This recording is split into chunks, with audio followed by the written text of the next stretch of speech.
We're sitting in our living room, and my son plays with his car. He puts it down and walks towards me. He looks me in the eyes, cups my chin with his two little hands, and says, "Mommy," for the very first time. He's 4 years old, and I shout, "Yes, yes," over and over again. My gosh, this moment changes everything, that my son is able. He is able. But beyond that, it triggers a long, unexpected, overdue journey in my own self-healing. My first year in college, I'm in a motorcycle accident that should have taken my life. My brain damaged, my motor function compromised. I revert back to a little child as my mom feeds, bathes, and helps ambulate her grown 18-year-old daughter. A whole season passes, and my memory begins to come around. I learn about a plane that crashes into a building and many lives are lost. I'm so confused. I don't recall my own accident, and now I'm living 9/11 over and over again on YouTube. Oh, I become so angry at God for allowing this to be the outcome. These people were innocent, whereas I put myself in harm's way. I go on a bike without a helmet, get hit by a car, and yet I get to live. But these people, the ones in the plane and in the building, did nothing wrong. And my guilt for having survived is overwhelming. The internal battle I have with myself grows heavier and darker, and the post-traumatic effects from my accident turns into years of silently facing depression.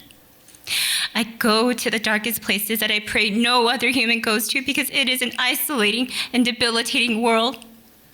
Hope doesn't exist there, and there's no other place to go. I no longer feel alive, and I am numb to this world. I make a decision to take control of my own fate and plan to remove myself as a burden from my parents, my brother, friends, and society. I am alone. I consume my pain medications to end it all, but it doesn't work. I wake feeling so disappointed at my failure to save everyone from my suffering, including myself. Time goes on, and I'm not going anywhere.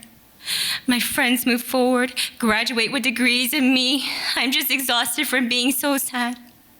No one is coming to rescue me, and surely I can't ask for help. What will people think of me? So I make a decision.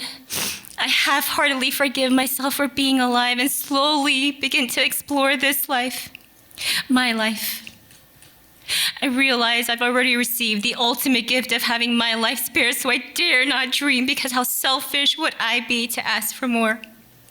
I choose to become a nurse to pay back those who took care of me, and I'm able to rationalize having a good job as long as I am in service to others.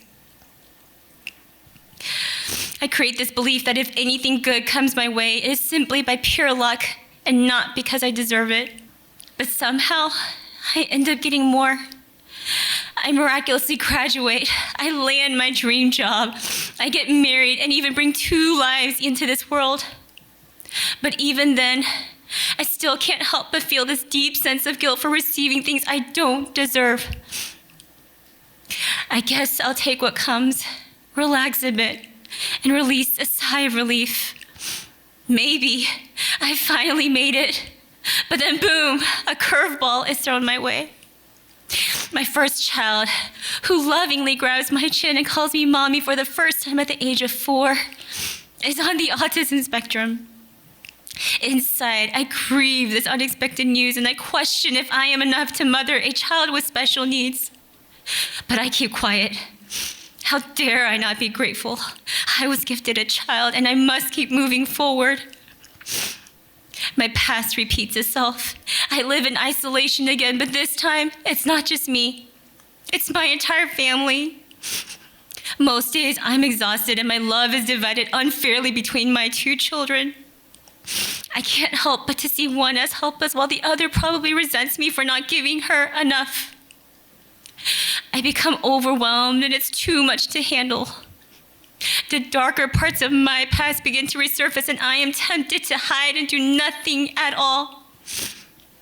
But then I remember the time when I thought there was nothing left in me.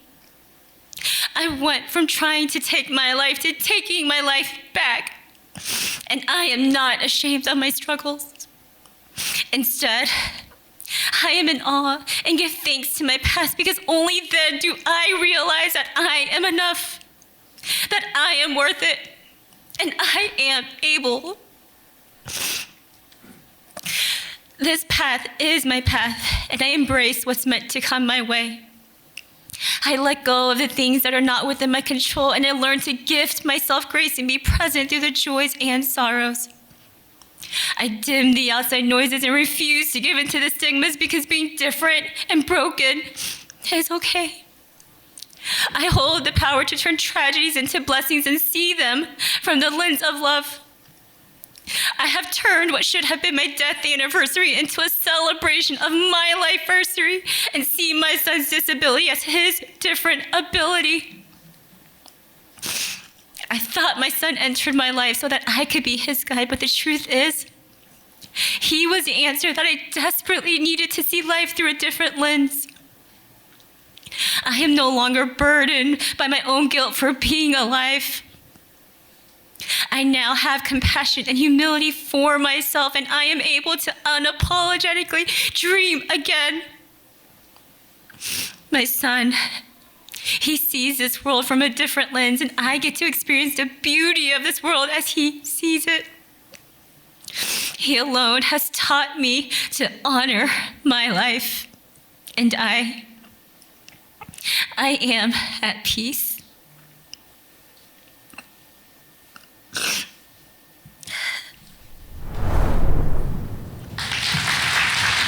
Tina, thank you so much. Wow.